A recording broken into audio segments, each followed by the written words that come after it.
You made your first million, and nobody knows. Not your friends, not your family, not the cousin who always said you'd never amount to anything. Just you.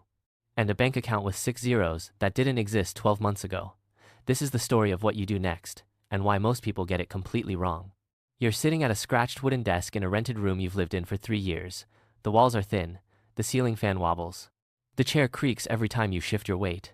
You open your laptop, pull up your business account, and there it is. $1 million. Clean. Yours. You don't scream. You don't call anyone.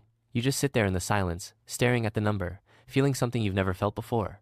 Not excitement. Something quieter than that. Relief. The first thing you do is nothing.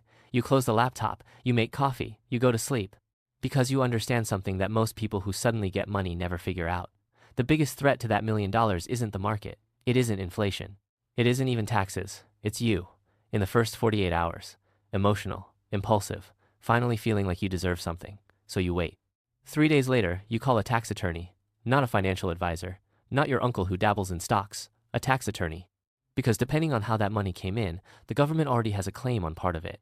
And the people who ignore that end up paying penalties that hurt far worse than the original tax bill. You handle it properly. You pay what you owe. Every single dollar. Because you understand that the people who try to be clever with the IRS are the same people who lose everything explaining themselves in federal court. Then you pay off your debt. Every credit card, the car loan, the student loans you've been carrying since you were 22. Gone. All of it. In a single afternoon, you sit there after, staring at a balance of $0 owed to anyone on earth, and you feel something shift in your chest. You are free. For the first time in your adult life, completely free. You don't tell anyone. Not yet. Maybe not ever. You still drive the same car. You still wear the same clothes. When your friends ask how things are going, you say fine, same as always, still figuring it out. Because you've read enough history to know what happens when people find out you have money. The family members who haven't called in years. The friends who suddenly have investment ideas. The long-lost acquaintances with business proposals that just need a small amount of startup capital. Wealth that no one knows about is wealth that no one can come for. So you keep quiet, and you keep watching. You find a fee-only fiduciary advisor. Not the flashiest one. Not the one with a downtown office in the Italian suit. You find someone who charges a flat fee, earns no commissions, and is legally required to act in your interest instead of their own. You interview 4 people before you choose one. You ask hard questions. You read the fine print. You take your time. Because you've worked too long for this money to hand it to someone who's really just selling you a product with a nice name. Together, you build a boring strategy. Low-cost index funds, government bonds, 2 small rental properties in neighborhoods that are quietly growing. A cash reserve that covers 18 months of living expenses no matter what happens. It's not exciting, there's no story to tell at dinner parties, but it works, and that's the only thing that matters. You move, not to a mansion. Not to a gated community where the neighbors compare cars in the driveway. You find a clean, comfortable home in a quiet neighborhood, a garden in the back. Enough space to breathe.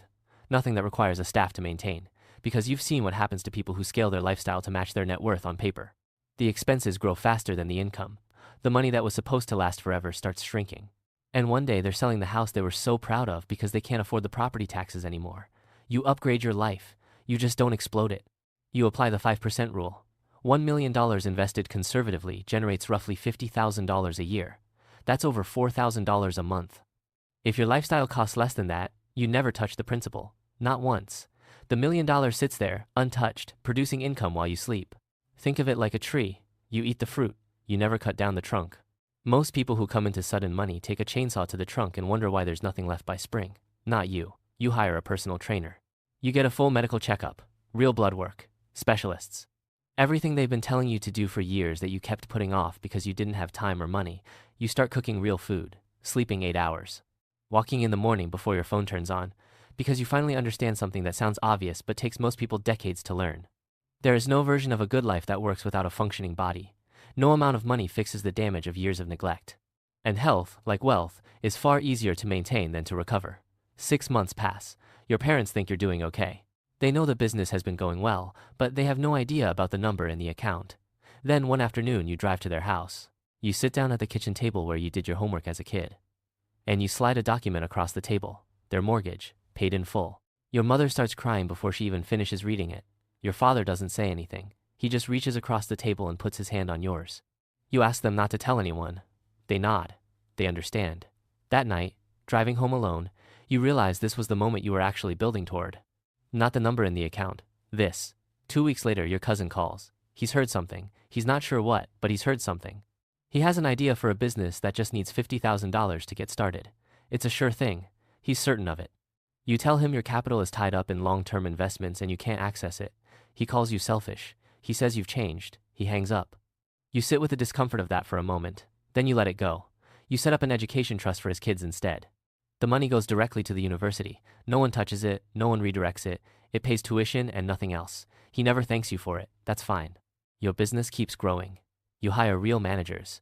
People who are better at operations than you are. People who have done this before and know what they're doing. You pay them well enough that they stay. Your role shifts. Less execution, more strategy, more vision, fewer hours chained to a desk. The company starts running without you in the room. And instead of feeling unnecessary, you feel something better. Free. Years pass. The portfolio grows quietly. The rental income covers your expenses. The index funds compound in the background like a machine no one needs to touch. You keep learning. You attend conferences. You read constantly. You find a small group of other business owners who think the way you do, people who talk about real numbers and real strategy instead of performing success for an audience. The market drops hard one year. Everyone panics. You buy more shares at a discount with the cash reserves you kept exactly for this moment. When the market recovers, you've made more in that single move than most people earn in a decade of working. You don't talk about it. An offer comes in for the business. A private equity group. International. They want everything. The brand, the systems, the team. You spend 3 months negotiating. Your lawyers spend 3 months negotiating. You make sure your employees are protected. You make sure the terms are right. You sign the papers for $15 million. That evening, you sit alone in your kitchen with a glass of wine and no one to call. You think about the rented room with the creaky chair. The nights you didn't sleep. The years of building something out of nothing. You don't feel like a millionaire. You feel like yourself. Just finally, completely, unburdened. You structure everything properly. Different legal entities. Asset protection trusts. A clean system that your lawyers and advisors can manage without your involvement in every decision. You set up inheritance trusts for your children with conditions attached. They work, they study, they demonstrate responsibility. Then, and only then, do they receive access to what you built. Because you've seen what unearned money does to people, it doesn't free them, it quietly hollows them out. You want to give your children a foundation. Not a life sentence of entitlement. You turn 40, small dinner, close friends, the people who were there before the money and never once asked you for anything. You look around the table and realize that this, a quiet room, real laughter, people who know you, is what all of it was actually for. Not the number. Not the properties. Not the exits and the trusts and the compounding returns. This, you wake up one morning and check the portfolio out of habit. The passive income from the rentals, the dividends, the interest, it exceeds your monthly expenses by a factor of 6. Your money is making more money than you spend. Every single day, without you doing anything. You close the app, you go make breakfast, you have nowhere to be and nothing you're required to do. And for the first time in your life, that doesn't feel like a problem. It feels like exactly what you worked for. Somewhere across town, a man in an expensive car is posting about his lifestyle online, trying to convince strangers he's wealthy. You're in the garden in old jeans, drinking coffee, watching the light move through the trees. Nobody knows who you are, and that is exactly how you want it.